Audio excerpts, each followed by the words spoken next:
माझा अनुभव शेतकऱ्यांप्रती असा आहे की बियाण्याचं तंत्रज्ञान फार लवकर अवगत करून आपल्या शेतापर्यंत नेणं हे शेतकरी यासाठी नेहमी उत्सुक असतो.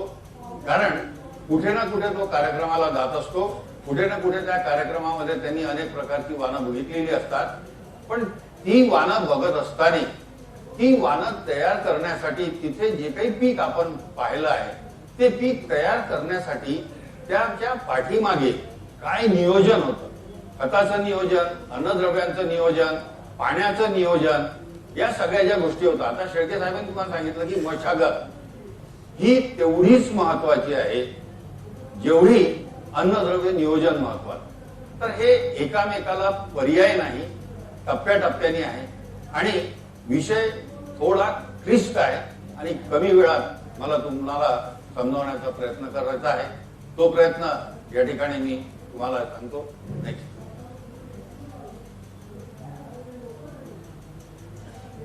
अन्नद्रव्याचा न्यूनतम पुरवठा म्हणजे आपल्याला निर्धारित मात्रा माहीत नसताना डीएपी आपल्या खिशात पैसे किती आहे याच्या सल्ल्यानुसार कधी 2 पोते, कधी 2.5 पोतं, पोटॅशला विसरायचं, युरिया एक वेळा दिला विसरून जायचं, खूप पाऊस आला, नायट्रोजन वाहून गेलं, त्याकडे आपलं दुर्लक्ष झालं, परत आपल्याला युरिया देता आला नाही, कधी तण वाढलेला आहे, कधी मजूर मिळालेला नाही.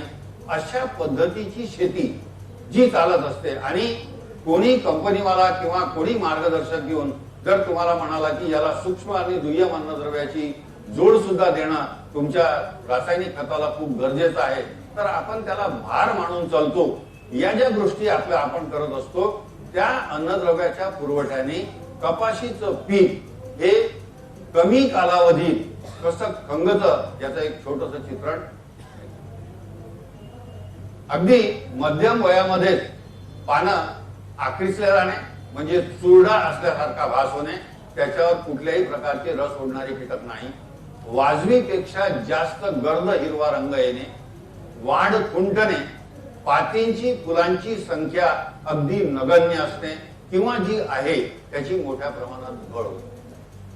हे मुद्दे ज्या दिवशी आपल्या लक्षात येतात आणि मग आपण ज्यावेळेस दुकानात पोहोचतो किंवा आपण कीटकनाशक मागतो, बुरशीनाशक मागतो आणि त्या पिरियडमध्ये जर एखाद्याने सांगितलं की आता तुम्ही रासायनिक खत आणि अन्नद्रव्य द्या आणि तेव्हा जर आपण दिलं तर परत ते झाड तयार व्हायला आणि आपले उत्पादन क्षमता वाढायला आपण जवळपास त्या पिकाला 25 दिवस मागे राहिलेलं असतं. म्हणजे आपण तो कालावधी गमावलेला असतो. आणि बीटी तंत्रज्ञान आल्यानंतर महत्वाचा मुद्दा काय झालाय की प्रथम दिवसापासून झाडावर तयार होणारी पाती ही कळीमध्ये, फुलामध्ये आणि फुलापासून बोंडामध्ये परिवर्तित होणार आहे. म्हणजे तिथे बोंडांची संख्या ही वाढणार आणि बोंडांची संख्या जर वाढली असली, घरी जर आपल्या मुलाबाळांची संख्या, परिवाराची संख्या मोठी आहे आणि कमावता माणूस जर एक असेल तर त्या परिवारामध्ये बऱ्याचशा अडचणी होत असतात. कधी पॅन्ट आहे तर शर्ट बरोबर नाही, शर्ट आहे तर पॅन्ट बरोबर नाही, जेवायचं साधन बरोबर नाही, कोणाला 1 महिन्यात कटिंग येते, कोणाला 1.5 महिन्यात कटिंग येते. या अनेक आर्थिक अडचणीमुळे आपण त्या पूर्ण करू शकत नाही. जसं माणसाला या गोष्टी होतात तसं झाड सुद्धा एक जीवन आहे, त्याला सुद्धा या पोषणामध्ये अडचणी निर्माण होतात आणि अशा प्रकारचं चित्रण हे आपल्याला पाहायला मिळते आणि उत्पादनात घट होते. नेक्स्ट. आता मी शेळके साहेबांनी तुम्हाला सांगितलं याप्रमाणे अनेक ठिकाणी तुम्ही जाता, अनेक तुम्ही कार्यक्रम अटेंड करता. कोणी सांगता अमुक जात अशी आहे, इतकी उंच वाढणारी आहे, इतक्या ग्रॅमचं बोंड आहे, इतक्या याचं आहे, हे आहे, ते आहे. सगळी माहिती तुम्ही कलेक्ट करता, माहिती पत्रक तुमच्याजवळ आहे, बघून ती खरेदी सुद्धा करता, वेळ प्रसंगी आणून आपल्या शेतामध्ये लावायचा प्रयत्न करता. का? कारण तुम्ही त्याची आनुवंशिक उत्पादन क्षमता ही ऐकली आहे आणि बघितली आहे. मग हे आनुवंशिक उत्पादन क्षमता ही त्या पिकाची केव्हा शक्य आहे? अन्नद्रव्याचा संपूर्ण नियोजन, निर्धारित मात्रा नियोजित पद्धतीने त्याच्या मुळाच्या घेऱ्यामध्ये जमिनीत ओलावा असताना जर का आपण करू शकलो तरच आपण त्याची आनुवंशिक उत्पादन क्षमता ही शक्य आहे, घेऊ शकतो. अन्यथा केवळ जातींची किंवा वाणांची निवड करणे हेच फक्त त्याच्या मागचं.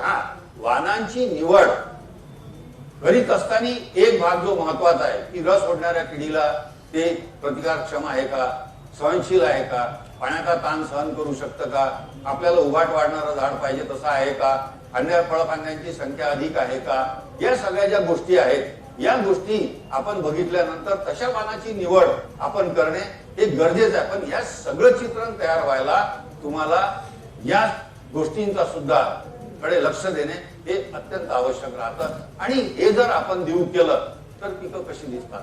नेक्स्ट तुम्ही बघा या ठिकाणी सुरुवातीपासून कापूस फुटलेल्या स्थितीत आल्यानंतरही कापसाकडे बघू नका, त्याच्या पाठीमागच्या पानांना बघा, हिरवा गर्द रंग आहे. या वयामध्ये कापूस आल्यानंतरही तो अगदी झाड सुदृढ आहे. कुठल्याही प्रकारचा लाल एकट दुक्कट पान लाल पिवळसर त्या ठिकाणी दिसलं तर तुम्हाला दिसेल, अन्यथा त्याची 95 ते 98% पानं ही हिरवी आहे, वाढ सुरू आहे, काही गोष्टीला तिथे प्रॉब्लेम नाही. कापूस उमलताना अगदी पद्धतशीर उमललेला आहे, वेचणीला सोपी आहे, कवडी कापसाचं प्रमाण नाही सारखं आहे. आता ही निगा आपण एकदम कोणी सांगितलं आणि करायला गेलो तर शक्य नाही. ही निगा आपल्याला सुरुवातीपासून ठेवणं गरजेचं आहे. सर्वप्रथम उगवण 2 पानावर झाड. परमेश्वराने या बियाण्याच्या आतमध्ये जो एंडोर्म असतो त्यामध्ये संपूर्ण अन्नद्रव्याची साठवणूक करून आणि त्यात एक रसायन असं दिलं जातं की जो बियाणं जर्मिनेट होतं म्हणजे उगवतं आणि एक मूळ बाहेर पडतं, त्यातून एस्ट्रीट म्हणजे बाहेर होतं आणि फॉस्फरस उपलब्ध होतो. आणि 2 पानं जी ही बाहेर आलेली आहेत या 2 पानांमध्ये त्या एंडोर्मची जी आहे ते विदांड जी असते त्यामध्ये साठवणूक ही या पानांमध्ये येते आणि याला उपमुळा तयार होतपर्यंत ही 2 पानं या संपूर्ण झाडाची पुनर्वाढ आणि जोपासना याचं कार्य करत असतात. म्हणून हे जोमदार उगवण, ज्या कंपनीच्या बियाण्यांची उगवणच जोमदार असते अशा प्रकारची बियाणं निवडणं हे गरजेचं आहे. त्यासाठी जमिनीत ओलावा, जोम, नंतर कापूस 3ऱ्या पानावर आला, 4थ्या पानावर आला, असं हळूहळू याची वाढ होत जाते. आणि ही स्टेज, या स्टेजला ज्यावेळेस कापूस येतो त्यावेळेस 15 ते 18, 20 दिवस पर्यंत हा कापसाचं वय होत असते. आणि या वया मर्यादेमध्ये बीटी तंत्रज्ञान आल्यापासून रासायनिक खताची प्रथम मात्रा आपण कशी देऊ शकतो याकडे सगळ्यांनी लक्षपूर्वक काळजी घेऊन हे काम करायला पाहिजे. मी सांगण्याचं काम माझं आहे. याच्यामध्ये कसं आहे की मजूर नाही, पाऊस खूप होता, दौरण झालं नाही, हे नाही, हे ज्या गोष्टी आहेत मग याच्या 2, 4, 5 दिवसांचा कालावधी कमी अधिक होऊ शकतो. तो एकदम मी 18 ते 20 दिवस सांगितले म्हणून 18व्या दिवशी सरांनी सांगितलं होतं आणि आता 25 दिवस झाले आणि गरजच निवड द्यायची असं नाही. तर त्या कालावधीमध्ये शेतीमध्ये 20 ते 25 दिवस, 25 ते 30 दिवस असा जो कालावधी सांगितला जातो शास्त्रज्ञांकडून, त्याचं प्रमुख कारणच एक आहे, आपण या सगळ्या गोष्टी निसर्ग क्रियेवर अवलंबून. नेक्स्ट ही स्ट्रक्चरल ग्रोथ. मी काय केलं की उगवलेल्या झाडांची पानं तोडली आणि मुळांची वाढ, खोडाची वाढ आणि फांद्यांची वाढ. फळं कुठं लागतील, पात्या कुठं येतील, बोंड कुठं लागतील, फळं फांदींना. जेवढ्या चांगल्या फळफांद्या येतील, उंची चालू ठेवून फळफांद्या जेवढ्या चांगल्या येतील तेवढी जास्त अधिक उत्पादन घेण्याची क्षमता, देण्याची क्षमता त्या झाडामध्ये निर्माण होईल. त्याला म्हणतात स्ट्रक्चरल ग्रोथ. वाढीच्या कालावधीमध्ये रासायनिक खत आणि अन्नद्रव्य ही जर पूरक आणि पद्धतशीर जर मिळत राहिली तर ही जी वाढ आहे ही पिकाची व्यवस्थित चालत असते. आता यामध्ये सगळ्यात मोठी जर अडचण येत असेल तर ती अडचण येते मॉइश्चर म्हणजे जमिनीतील ओलावा. पावसाळ्यामध्ये भरपूर पाणी, अधिक पाऊस पडला तर किंवा 2 पावसातील अंतर ज्यावेळेस वाढतं त्यावेळेस जमिनी कडक येतात. आणि या कडक आलेल्या जमिनी का कडक येतात? कारण त्याच्यामधला पाण्याचा अंश हा कमी होतो. तुम्ही दिलेलं रासायनिक खत किंवा अन्नद्रव्य हे मॉइश्चरच्या आधारे ओढल्या जातं. म्हणजे ओलाव्याच्या आधारे जमिनीचा कस हा मुळाद्वारे ओढला जातो, खताची कण नाही. मग हा ओलावा दीर्घकाळपर्यंत टिकून राहावा, जमिनीचा भुसभुशीतपणा व्यवस्थित राहावा, जो कोरडवाहूच्या शेतकऱ्यांसाठी अतिशय महत्वाचा असा मुद्दा हा ठरत असतो. कारण सप्टेंबर ते ऑक्टोबर नंतर पाऊस जातो, तो परत येत नाही आणि मग कोरडवाहू शेतकऱ्यांचं कपाशीचं उत्पादन हे लिमिटेड एका विशिष्ट मर्यादेपर्यंत येऊन थांबून जात असते. तर या जलकुंभ रसायनाचा जर वापर केला, प्रति एकर 10 किलो किंवा ड्रीप असेल तर 1.5 लिटर प्रति एकर जर आपण देऊ केलं तर जमीन कडक येणार नाही, जमीन भुसभुशीत होईल. जमीन भुसभुशीत होईल, सछिद्रीकरण होईल. सछिद्रीकरणामुळे हवेचं प्रेशर चांगलं राहील, मातीचे कण जास्त होतील म्हणून ओलावा जास्त काळ सोकतील आणि त्याच्यातलं एक रसायन पाहिजे तेव्हा पाणी सोडेल आणि त्यामुळे अन्नद्रव्य विद्राव्य स्वरूपात परिवर्तित होतील आणि ही घेणारी मग तोंड पाहिजे. कमावलं, तयार केलं, शिजवलं आणि खाणारी तोंड नाही. त्याला अर्थ आहे का? मग मुळांचा पसारा, पांढऱ्या मुळींची संख्या, अशा 4 प्रकारच्या रसायनांना एकत्रित करून हे जलकुंभ उत्पादन आपण बनवलेलं आहे. नेक्स्ट, आता या ठिकाणी एक तुम्हाला छोटंसं चित्रण दाखवतो की डाव्या या साईडची जी स्लाइड आहे याच्यामध्ये जलकुंभाचा वापर केलेला नाही आणि त्या ठिकाणी जलकुंभाचा वापर केलेला आहे. 77 दिवसानंतर हा फोटोग्राफ मी काढलेला आहे. 77व्या दिवशी सुद्धा या जमिनीमध्ये मोठी क्रॅक आहे, त्या जमिनीमध्ये हेअर क्रॅक म्हणजे अगदी केसासारख्या बारीक क्रॅक, पण भुसभुशीतपणा या जमिनीपेक्षा त्या जमिनीमध्ये जास्त आहे. तर हा भुसभुशीतपणा मुळांचा पसारा वाढविण्याला आणि मुळांचा पसारा वाढल्याबरोबर अन्नद्रव्य चांगली मिळाल्याबरोबर वरचा पसारा चांगला होईल, काही फांद्या चांगल्या येतील, फळफांद्या चांगल्या येतील आणि पिकं आपल्याला उत्पादन देण्यात पुढे चालतील. आता हे एका दिवसात चित्रण जे काही सुरुवातीची स्ट्रक्चरल ग्रोथ तयार झाल्यानंतर पहिल्या दिवशी पातीच्या निर्माणाला, ज्या दिवशी पाती येण्याच्या क्रियेला सुरुवात होते, झाडं जर सुदृढ असली तर पाती सुदृढ आहे. पाती जितकी सुदृढ चांगली येईल तितकीच चांगली कळी तयार होते आणि कळी ही लांबट, उभट आणि खालची ओव्हरी म्हणजे गर्भ जो आहे हा चांगला पोसल्या गेलेला असा जर तयार झाला तर मग नेक्स्ट फूल हे चांगल्या प्रमाणामध्ये उमलतं प्रकारे आणि या चांगल्या प्रकारे उमललेल्या फुलामुळे याची पराग नलिका, ओव्हरी म्हणजे गर्भ, पराग नलिका आणि परागकण या ज्या गोष्टी असतात या अतिशय चांगल्या होतात आणि बोरान या तत्वाचा समावेश आणि कॅल्शियम या तत्वाच्या समावेशाने या गोष्टी पिकामध्ये चांगल्या प्रकारे घडत असतात आणि याच्यामुळे या कांडीची लांबी जेवढी चांगली आहे तेवढा गोंडाचा आकार मोठा होऊ शकतो. एका पेरामध्ये 7 ते 9 सरकीचं प्रमाण हे तुम्हाला मिळू शकते जर का आपण त्याला हे केलं तर. आणि त्यामुळे परागीकरण आणि फलन ही क्रिया व्यवस्थित होऊन नेक्स्ट बोंड असं पूर्णत्वास अगदी कपोर आणि व्यवस्थित बोंड असं तुम्हाला मिळतं, जे पुढे जाऊन भविष्यामध्ये उमलतं सुद्धा अगदी सुटसुटीत, वेचणीला हलकं, वजनाला भारी. वेचणीला सोपी आणि वजनाला भारी, पर्यायी उत्पादनात वाढ. तर अशा ज्या क्रिया आहेत या क्रिया दर दिवशी झाडांमध्ये सुरू असतात. प्रत्येक दिवस पाती येणे, पातीपासून कळी तयार होणे, कळीपासून फूल तयार होणे, फुलापासून गोंडांचं परिवर्तन, गोंड परिपक्व स्थितीकडे जाणे, या ज्या गोष्टी आहेत. आता हे गोंडाचं हिरवं टरफल हे लाकडामध्ये जोपर्यंत परिवर्तित होणार नाही म्हणजे सुकणार नाही तोपर्यंत बोंड फिसकणार नाही, तळकणार नाही. आणि जोपर्यंत बोंड तळकणार नाही तोपर्यंत बोंड चांगलं उमलणार नाही. आणि यासाठी पोटॅशियम एनर्जी, पोटॅश हा फार मोठ्या प्रमाणामध्ये लागतो आणि त्या पिरियड मध्ये जर का पोटॅश कमी पडला तर कवडी कापसाचं प्रमाण हे आपल्या पिकामध्ये वाढतं, आपलं उत्पादनही घडतं आणि आपल्याला दर सुद्धा आपण मार्केटमध्ये विकायला नेला तर दर सुद्धा कमी मिळतो. नेक्स्ट, आता हे सगळं व्यवस्थित आणायचं असेल तर या इतक्या अन्नद्रव्याची आवश्यकता आहे. यापैकी 4 हे निसर्गदत्त आहे. Hydrogen, oxygen, carbon and chlorine.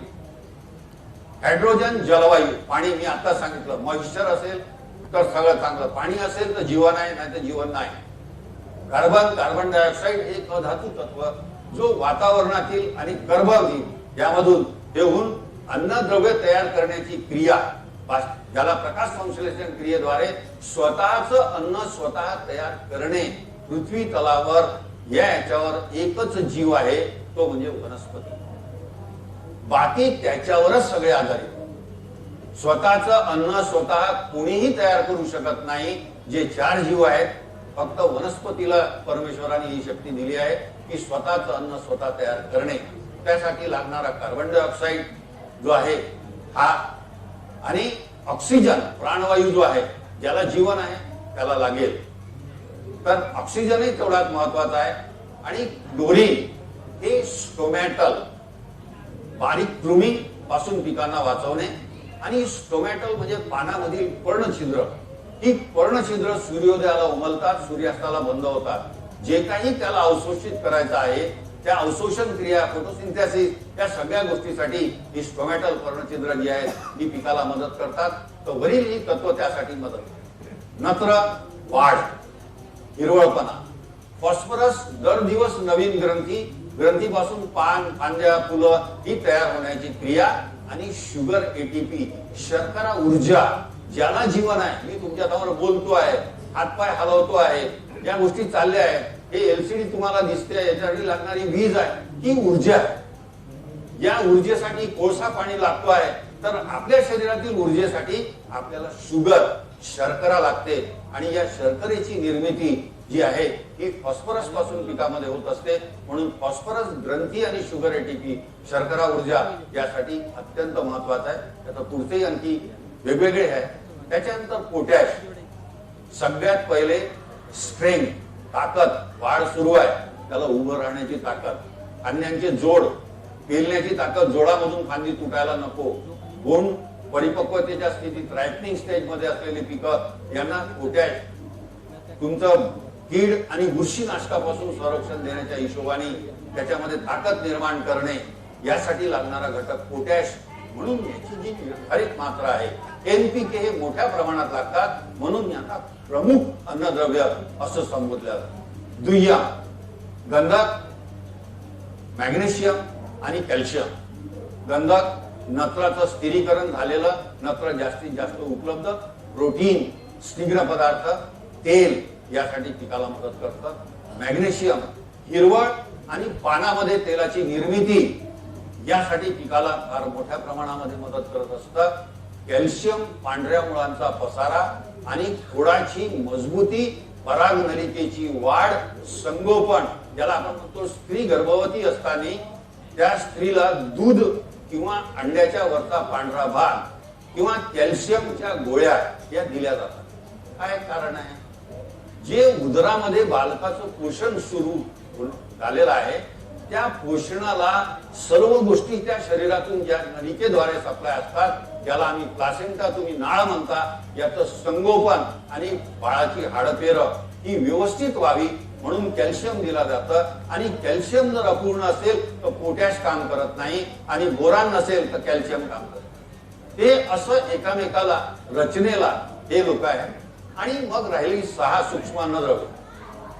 यामध्ये zinc, iron, boron, copper, manganese आणि मॉलिब्डेनम ही जी तत्व आहे, यामधला झिंक जास्त हे ऑक्सिन्स, म्हणजे ज्याला आपण म्हणतो प्रजनन, पुनरुत्पादन यासाठी प्रवृत्त करणे, एन्झाइम्स फॉर्मेशन, फोटोसिंथेसिस, पानाची रुंदी आणि नत्राची उचल या गोष्टीसाठी जास्त. आणि पिकामध्ये आंतरिक सुरक्षा कवच म्हणजे बुरशी रोगांपासून लढण्याची प्रतिकार क्षमता निर्माण करण्यासाठी जास्त लागतो. लोह, जी मुळं आहेत या मुळांना सक्रियता पाहिजे. तुमच्या हातात एक कोल्ड्रिंक दिलं किंवा एक पाण्याचा ग्लास दिला, तुम्ही तो ग्लास घेतला आणि ओठाजवळ लावला, पाणी पिऊ शकता का? कदापि नाही, जोपर्यंत तुम्ही असं त्या पाण्याला ओढणार नाही. तर मुळांना तो कस असा जो ओढायचा आहे, यासाठी त्याला म्हणतात रेस्पिरेटरी ऍक्शन, एंडोऑस्मोसिस. ही क्रिया जर झाडांना करायची असेल तर त्याला वरती हिमोग्लोबिन करेक्ट लागेल. लोह यासाठी महत्वाचा घटक आहे रेस्पिरेटरी ऍक्शन वाढवण्यासाठी. आणि फॉस्फरसची उपलब्धता ही पिकांना, जेणेकरून नवीन ग्रंथी तयार होणे, शर्करा ऊर्जा तयार होणे, यासाठी लोह हा तत्व अतिशय महत्वाचा आहे.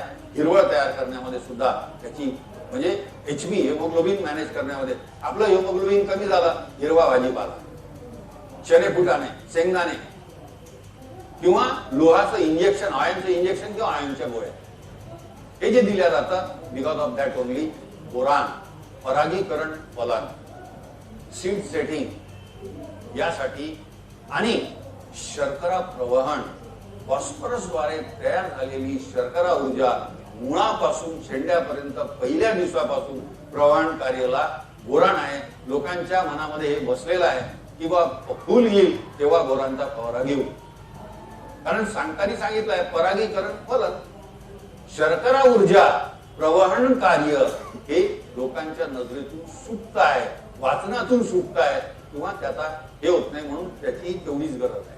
त्यानंतर कॉपर, व्हिटॅमिन ए, त्याच्यानंतर तुमचं प्रकाश संश्लेषण क्रिया, क्लोरोफिल फॉर्मेशन मध्ये हाही काही अंशी मदत करतो. आणि ऊर्जा प्रवाहन, नियंत्रित ऊर्जा प्रवाहन हे करणे जेणेकरून ग्रंथी फुटणार नाही, ग्रंथी मरण पावणार नाही, बुरशी रोगापासून लढण्याची प्रतिकार क्षमता चांगली येईल, असं ताम्र त्या पिकाला मदत करतं.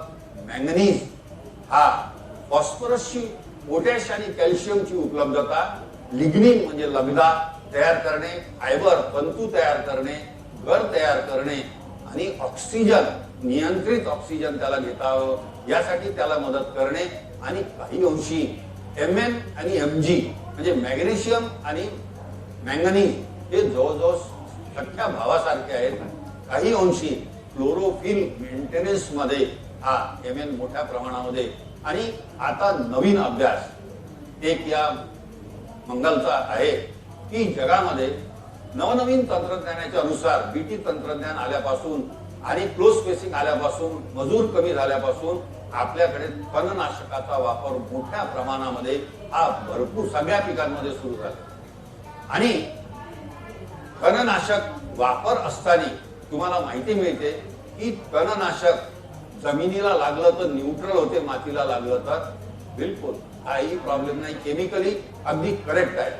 पण जे त्याच्या शरीरावर फवारल्या गेलं, जे त्याच्या शरीराने घेतलं, जीवन मृत्यूला ज्यावेळेस जवळ जातं त्यावेळेस त्याच्या शरीरातील साठवणूक असलेला कोणताही पदार्थ ते बाहेर फेकतं. माणूस ओकाऱ्या करतं, उगवण करतं, लघवी करतं, तसं झाड आपल्या मुळामधून खाली फेकतं. आणि याचा जो काही अंश या तणनाशकाचा जो जमिनीमध्ये जातो तो जमिनीच्या मातीच्या कणांमध्ये असलेल्या अन्नद्रव्याला चिलेट, अविद्राव्य स्वरूपात ऑक्सिडाइज करतो आणि त्याला मिळत नाही. आणि त्यात सगळ्यात जास्त हा मॅंगनीज ऑक्सिडाइज होतो. म्हणून जे काही तणनाशक आपण वापरतो त्याला आम्ही एक नवीन उत्पादन मॅंगनीज अमोनियम सल्फेट अंकुर मस्त या नावाने तयार केलेला आहे. तर मॅंगनीजचा वापर त्यासाठी सुद्धा तुम्ही सोयाबीन, कापूस, इतर पिकं यासाठी सुद्धा करू शकता. मॉलिब्डेनम, नत्र झाडाची वाढ, पण मॉलिब्डेनम सानिध्य आलं तर ढेरदार वाढ, अन्यथा झाडाची सरळ उभाट वाढ. म्हणून नत्र आणि मॉलिब्द याचा बिलकुल जवळचा असा संबंध आहे. ही जी तत्व आहेत तुम्ही जी ऐकली, मी जी सांगितली, यामध्ये तुम्ही जर एक आकलन केलं हे एकामेकाला पर्याय नाही, पूरक आहे. म्हणून सूक्ष्म प्रमुख कथांसोबत दुय्यम आणि सूक्ष्म अन्नद्रव्यांचा गरज हीच एक या काळाची गरज आहे. आणि यानी आपण आपली पिकाची आनुवंशिक उत्पादन क्षमता ही शक्य करू शकतो. नेक्स्ट, कपाशी पिकावर येणाऱ्याची कारणे. नत्र लवकर मिळतो, लवकर विरघळतो, अधिक पावसात वाहून जातो, कमी पावसात हवेत उडून जातो. आणि नत्र कमी पडला तर रक्तासारखा लाल, कुंकुवासारखे लाल रंगाचे ठिपके वरच्या 3ऱ्या नंबरच्या फांदीवर दिसायला सुरुवात होते आणि हळूहळू पान लालवट येऊन मग पिवळं होऊन गळून पडायला लागतो. मॅग्नेशियम ज्यावेळेस बोंडांमध्ये सरकीच्या दुधाचं रूपांतर तेलामध्ये म्हणजे तेल भरण्याची क्रिया ज्यावेळेस सुरू होत असते, एक साध्या शब्दात मी तुम्हाला ही व्याख्या सांगतोय, तुम्हाला समजेल अशा शब्दांमध्ये, की तेल तयार होण्याची प्रक्रिया ही पानांमध्ये मॅग्नेशियमद्वारे होत असते. बोंडामध्ये तेल पोहोचवण्याची क्रिया ही तयार ज्यावेळेस मोठ्या प्रमाणात त्याला लागतं त्यावेळेस जर का जमिनीत मॅग्नेशियम नसेल किंवा झाडामध्ये मॅग्नेशियमची साठवणूक नसेल तर जो पानांचा भाग सूर्याकडे एक्सपोज होतो, सूर्याकडे असतो, तो जांभळट लाल येतो. या पानाला मागे पलटवलं तिथे चित्रण आहे, याला पलटवलं तर तो हिरवटसर पिवळसर असं मानलं. हा जांभळट रंग लाल जो येतो हा मॅग्नेशियमच्या कमतरतेचं लक्षण आहे. डीएपीचे प्रेमी पोटॅशला विसरतात किंवा पैशाअभावी पोटॅश देत नाही, किंवा कोणाला तरी सांगितलं जाते जमिनीमध्ये पोटॅश भरपूर आहे, द्यायची गरज नाही. असे ज्यावेळेस बोंड फुटायला सुरुवात होते त्यावेळेस पोटॅश मध्ये हे बोंड हे पानामध्ये तुम्ही जर बघितलं तर टोकापासून या दोन्ही भागाला पान असं सुकत सुकत आतमध्ये येत, म्हणजे पाण्याचा अंश हा पानांमध्ये कमी होणे आणि पान लाल होऊन सुकण्याची क्रिया ही पोटॅशची वापर ज्यावेळेस पिकांमध्ये चालू होते त्यावेळेस ही लक्षणं फार मोठ्या प्रमाणामध्ये पिकामध्ये दिसून येतात. आणि याला एक कमकुवत आणि कमजोर झालेलं झाड, एक ग्रे मिल्ड्यू दह्या या रोगाला फार लवकर बळी पडते. तसं तर मी गेल्या 32 वर्षापासून या विषयावर काम करतो आहे, पण 3 वर्षात माझं हे ऑब्झर्वेशन आहे मागच्या, की ज्या ज्या पानावर मॅग्नेशियमच्या कमतरतेचं लक्षण आहे ते पान दह्या ग्रे मिल्ड्यू रोगाने लवकर ग्रासलेला आहे. हा माझा मागच्या 3 वर्षाचा अभ्यास अजूनही माझा सुरू आहे आणि त्या अभ्यासात हे माझं आकलन या 3 वर्षात मी केलेलं आहे. त्यावरही माझं काम सुरू आहे की काही आपण नवीन बनवू शकतो का. तर हे असे हे 4 जे आहेत हे लाल्याची कारणे आहेत. लाल्या हा केवळ चौथा रोग आहे, किंवा अधिक रस ओढणारे अधिक चुरडा आला तर पान लाल होतात. अन्यथा 3 हे जे आहे हे अन्नद्रव्याच्या कमतरतेमुळे होतात, रोग नाही. नेक्स्ट. आता मी तुम्हाला कपाशी पिकाच्या बद्दल माहिती देत आहे आणि फील्ड तुम्हाला मी धानाचं दाखवत. आजकाल आपल्याकडे अशाच प्रकारे कपाशीला खत फेकून देण्याची पद्धत सुरुवात झाली. पण मित्र, जर मुळाच्या घेरामध्ये त्या अन्नद्रव्याची उपलब्धता नसेल तर तुम्ही दिलेलं रासायनिक खत हे वरच्या खिशातून पैसे काढून मागे फेकले आणि पुढे गेले, त्या पलीकडे काहीच होत नाही. मुळांच्या परिघामध्ये मातीच्या कणामध्ये हे खत कसं पोहोचेल हे सगळ्यात महत्वाचं आहे. 100 किलो देण्याऐवजी 80 किलो द्या, 20 किलोचे पैसे वाचवा, मजुरीला द्या. कारण वाया घालवण्यापेक्षा 10 किलो कमी जर दिलं तर आपण त्याचा जास्त फायदा घेऊ शकतो. कारण इतर अन्नद्रव्य जर आपण त्यासोबत पूरक दिली तर ती जलकुंभ सारखं जर प्रॉडक्ट वापरलं तर मी तुम्हाला दाव्याने सांगतो की 20% खत तसंही मात्रा तुम्ही कमी करू. हा माझा अभ्यास आहे. तर या अशा क्रियेने अशा प्रकारे खत फेकून देणे हे चुकीचं आहे.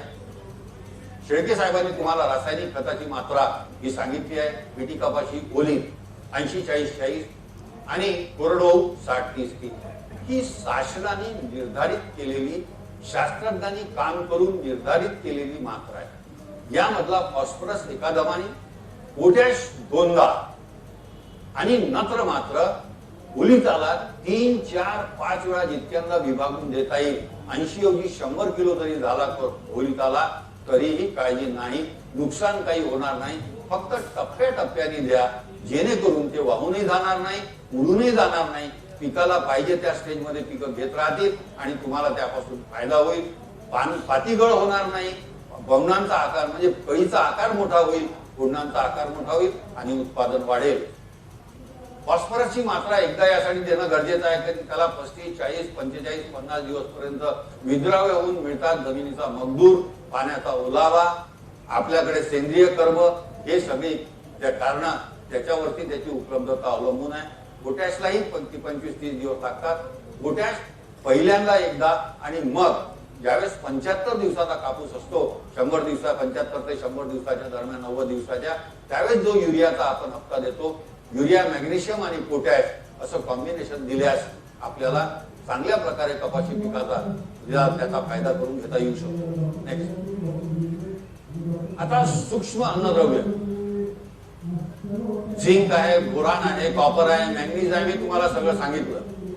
पण हे किती द्यावी, किती घ्यावी यासाठी सरकार दरबारी अभ्यास झाला आणि ग्रेड नंबर 1 सूक्ष्म अन्नद्रव्यांचं प्रमाण ठरवलं गेलं, जस्त 5%, लोह 3%, कॉपर 1%, मॅंगनीज 1%, असं त्याचं ठरवलं गेलं आणि त्यापासून वसुंधरा नावाच्या या उत्पादनाला आम्ही जन्म दिला. 10 किलो मिनिमम प्रति एकर रासायनिक खतामध्ये मिक्स करून याचा सुरुवातीला वापर करणं आपल्याला अत्यंत गरजेचं आहे. NPK ची उचल, चयापचयन या गोष्टीसाठी अतिशय महत्वाचं कार्य बजावणारं हे अंकुर वसुंधरा असं उत्पादन आहे. ग्रेड नंबर 1 याच्यामध्ये 5 प्रकारची सूक्ष्म अन्नद्रव्ये आहेत. त्यानंतर एच अल्टिमेट 80% युनिक आणि 5% ऍक्टिव्हेटर भारतातलं पहिलं आणि आजही नंबर 1 असं युनिक आम्ल आहे.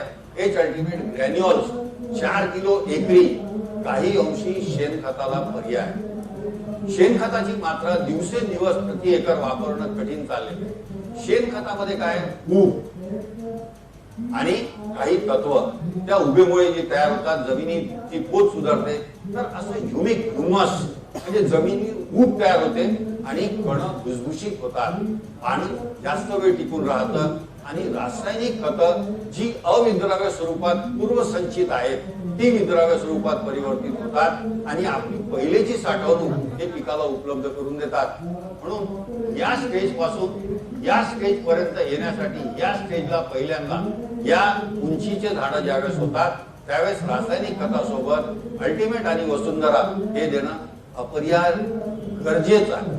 नेक्स्ट, आता या पिरियड मध्ये ज्यावेळेस झाडं येतात, पाती, कळी आणि नंतर फूल, त्या पिरियड मध्ये कॅल्शियम हा अधिक जास्त प्रमाणामध्ये त्याला भेटायला पाहिजे. म्हणून कॅल्मो आणि तुम्हाला कॅल्मॅग्नी केबीसी हे ड्रिप मधून देता येतं. नेक्स्ट,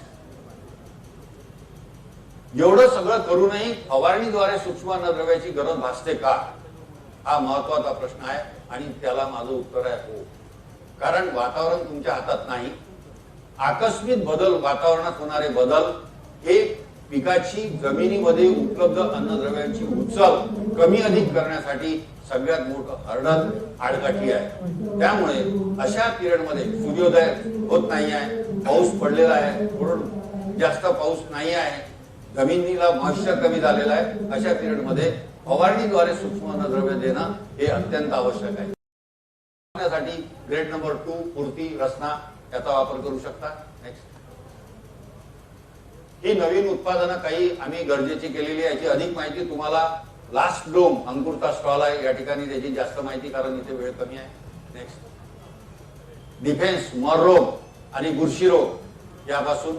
नेक्स्ट, सिल्कोट, ट्रान्सपिरेशन लॉस, पानातून पाण्याचं बाष्पीभवन कमी आणि रस ओढणाऱ्या किडीचा प्रादुर्भाव अधिक असेल, पांढरी माशी, थ्रिप, तर त्या कीटकनाशकासोबत याला मिक्स करून जर मारलं तर पिलावळ, बारीक पिलं जी आहेत ही भुकेनी मरतात. कारण ती आपल्या यांनी पानावरती एक लेअर तयार होते आणि ते आपला तोंडाचा भाग त्या सेल ग्रंथीमध्ये खुपसू शकत नाही आणि भुकेनी मरण पावतात. हे जहर नाही, पण या त्याच्या फायदे याचे आणि वेगळ्या पद्धतीने त्याचे फायदे आपण घेऊ शकतो. एक एच अल्टिमेट जे मी तुम्हाला दाखवलं याचं लिक्विड जस्ट 1 महिना आधी आम्ही मार्केटला दिलेलं आहे. 30% याच्यामध्ये ह्युमिक आम्ल आहे आणि ऍक्टिव्हेटर वगैरे सगळं टाकलेलं आहे. आताही ज्याच्याकडे दुबार पीक फळगड घेण्याची इच्छा आहे आणि वाढ कमी आहे, एका आठवड्यात हे 50 ते 75 मिली एका पंपाला टाकून फवारा. एका आठवड्यात पाऊण ते 1 फूट नवीन सरंग प्रत्येक फांदीला निघेल पात्यासहित. हे आमचे प्रयोग आहेत आणि आत्ताच 1 महिन्यापूर्वी मी हे आम्ही मार्केटला लॉन्च केलेला आहे.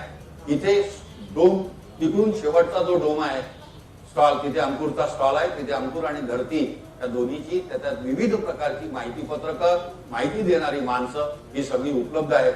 इथे वेळ कमी आहे त्यामुळे मी कमीत कमी शब्दामध्ये तुम्हाला या सगळ्या गोष्टी सांगण्याचा प्रयत्न केलेला आहे. नेक्स्ट, आपण माझं भाषण शांत चित्ताने ऐकलं, आयोजकांनी मला संधी दिली, त्यामुळे मी तुम्हा दोघांचे आभार मानून माझे 2 शब्द संपवतो. नमस्कार.